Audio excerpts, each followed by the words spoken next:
पोलावरम प्रसंगरे मुख्यमंत्री को जवाब मागिला बीजेडी। मुखपात्र प्रदीप माझी सांबादिक सम्मेलन करी जवाब मागिले।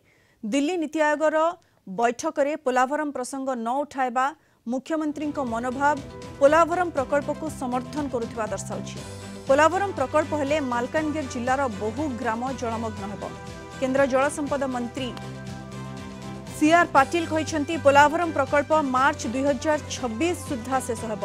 राज्य बीजेपी सरकार एने चुप हो बसी। जड़े आदिवासी मुख्यमंत्री हुई मालकानगिरी आदिवासी अंचल मोटू अंचल बुड़ीबा जाउछि। मुख्यमंत्री केमिति दरद नाही बोली प्रश्न करिछि बीजेडी।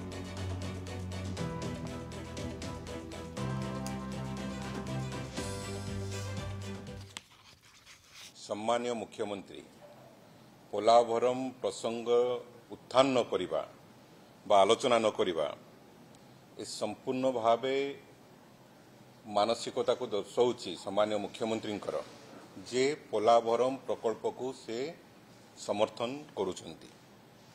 दीर्घ वर्ष हैला पोलावरम को नहीं ओडिशावासी प्राय समस्त राजनैतिक दल समस्त अनुष्ठान एवं समस्त वर्ग या विरोध करके आसुचंती जे जदि पोलावरम प्रकल्प संपूर्ण हुए बा कार्यक्षम हुए सबुठारु अधिका छत्तीसगढ़ एवं आंध्र ठारु मध्ये अधिका ओडिशा क्षतिग्रस्त होब। जीवन जीविका धन जीवन बहु ग्राम जलमग्न होब एवं एथिपाई समस्त चिंता प्रकट कला बेले जोपरि भावरे देशर अर्थमंत्री श्रीमती सीतारमण बजेट अभिभाषण रे कहिले जे पोलावरम प्रकल्प पाई आमे अनुदान दबु अनुदान दिया जीवो।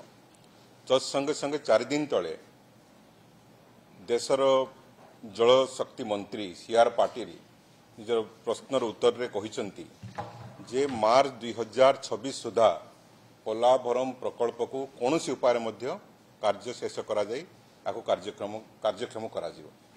तो एथिरे संपूर्ण भावे स्पष्ट बारी हो पड़ुछि जे भारतीय जनता पार्टी सरकार जो ओडिशा रे अछि जे कि ओडिशा स्वार्थर नारा दे शासन को आसीचंती से माने चुप रहिबा ए समस्त को आचंबित करिछि। एणुकरी बिजु जनता दल मुख्यमंत्री ये जो साइलेंस बा चुप होकर रहिबा से भारतीय जनता पार्टी रो राजनैतिक संगठन किंबा सरकार उभय चुप होकर वर्तमान सुधा अछंती। बिजु जनता दल जवाब मागुची जे काहीकि मालकानगिरी जिला जो क्षतिग्रस्त होगा जाउची से संबंध में आज पर्यंत कहार मध्य ठीक भाव में वक्तव्य आसी पारला नाही।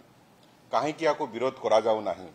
जड़े आदिवासी मुख्यमंत्री हेई गोटे आदिवासी अंचल मोटू तहसील जो सबुठारु उपेक्षित अंचल आज जलमग्न होगा जाउची क्षतिग्रस्त होगा जाउची धनजीवन नष्ट होगा जाउची चुप रहिबा ये समस्त व्यथित करछि।